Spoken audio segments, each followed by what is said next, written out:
Ayb ayolda emas. Uni shunday qilib qo'yishdi, qoraytirishdi, ko'nglini ham, rangini ham. U bir paytlar gul edi. Nozik, mehribon, har bir so'zi go'zal va yoqimli. Ko'zlari orzuga, yuragi muhabbatga to'la. Ammo bir kun kelib, u kulishni unutdi.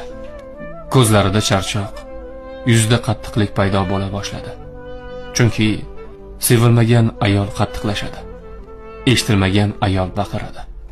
E'tiborsiz qolgan ayol esa boltaga aylanadi. Endi u sukut qilmasdan qattiq gapiradi. Endi u chidamaydi, toqat qilmaydi.